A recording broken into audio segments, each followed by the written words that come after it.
Now we're going to make a Yunomi using some rolling pin guides, my fancy old rolling pin that I have here, and we could use our can actually as a rolling pin also, as long as there's still liquid in it and it's under pressure. So the trick to using a rolling pin is it has to be symmetrical and it has to be rigid. If there's any give in it, then it won't work well as a rolling pin. So I'm going to start off by just taking my cube of clay that I got in here, and I'm going to start to pound it out, and then slowly work it so that it's no longer a rectangle. And you kind of do this by pounding the edges, and then eventually it becomes more like a log or a coil. And then I'm going to start to pound that down a little bit. You know, and a lot of this is pounding to get to the point where we're going to be using the rolling pin. And the whole trick with using rolling pins is you don't want to be aggressive with them. You want to be very, very gentle with them. And so a lot of people think that you just kind of attack the clay with a rolling pin, but really it's a process of pressure. And so you kind of want to come in and just very slowly work the rolling pin down over the top of these guides. And you can do this with pencils. If you take two number 2 pencils and set them next to each other, you can use that as a rolling guide. And really what it is it's letting you know when you've gotten to a point where the clay is all a uniform thickness. And so what I like to do is get the clay to a uniform thickness with the guides.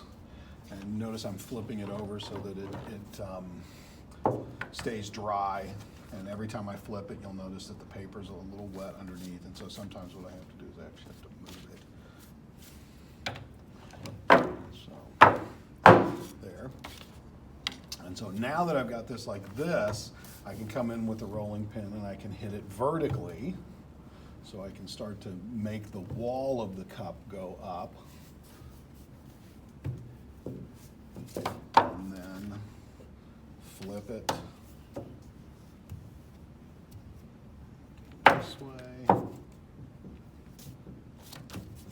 And the nice thing about using a rolling pin as opposed to just doing this with your hand is that the rolling pin provides a certain amount of uniformity. And so if you look at the surface of the clay, how smooth that clay is, and that's compression.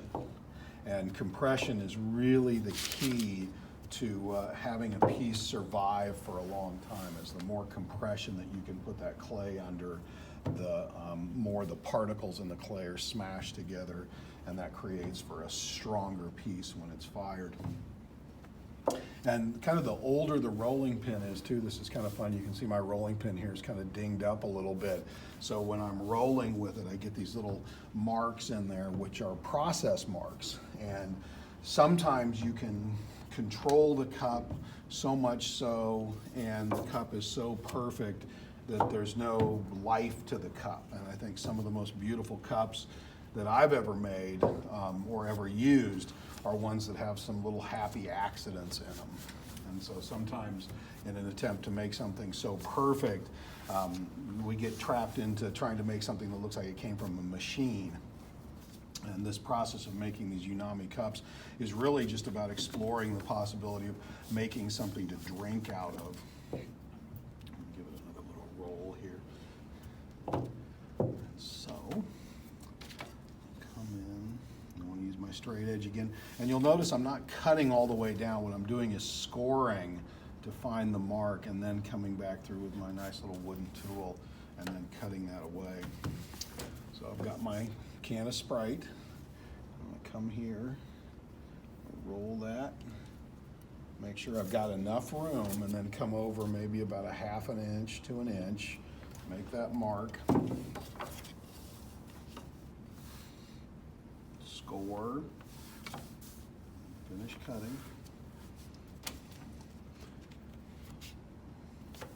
And you can decorate. I found some things. You know, these are things that we throw away. You have them lying all over the house. Lord knows I do. But it's kind of fun that the ends of things, so like the end of a Sharpie will make marks like this. And the top of a Sharpie will make a very similar mark with a little deeper edge in there, and the top of an old magic marker will make a mark like that. And so kind of the fun is in finding forms and then seeing what they do when you use them. And so, you know, you've got some rhythm and pattern and line and texture and surface that you've just been able to add in real quick. And when you do that, when we put glaze on a piece of pottery, and you can see here that these are texture lines in the pottery that were made at this time, though the glaze will do this certain amount of surface reticulation over the work, and it'll add a visual texture that's also a physical texture. And this is very important in cups, because then there's something for your hand to hold on to, especially if you're drinking something cold and the cup starts to have condensation on it, so that the cup doesn't slip out of your hands. So, got our nice texture there. I'm going to put that upside down because the cup is going to be made by rolling it this way. And then I want to make sure that I've got enough for the bottom. And on this cup, I've kind of got two, so I'll see which one of these is going to be the best bottom.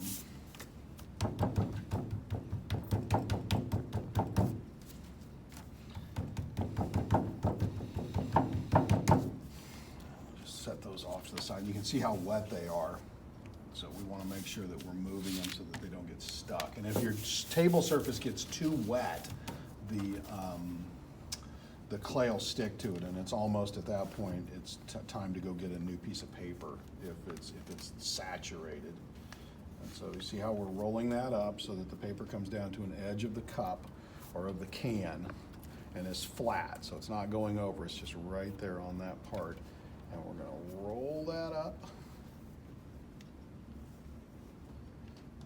Roll that over.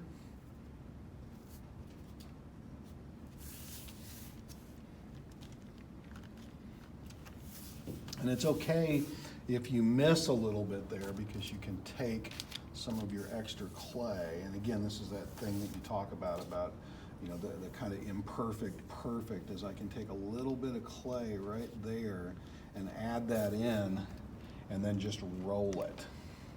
And then it marries itself right there to the piece, and then you can see that now I've got a new shape or a form that's been added into that cup that I would have never had before. And so it gives kind of a little bit of visual entrance to that organic line where the two seams join together. And if I want to make sure that that's joined together real well, before I move it, I can take my Sharpie, put a little bit of texture in there, and then that guarantees that those two sections are joined together real well. Now, I'm going to get ready to put the bottom on. So I think I'm going to try this one because there's a little bit more on there. And we'll use this whole piece of clay. And so I'm going to kind of bring it up like that and then just walk it around. So you see that? And then roll it.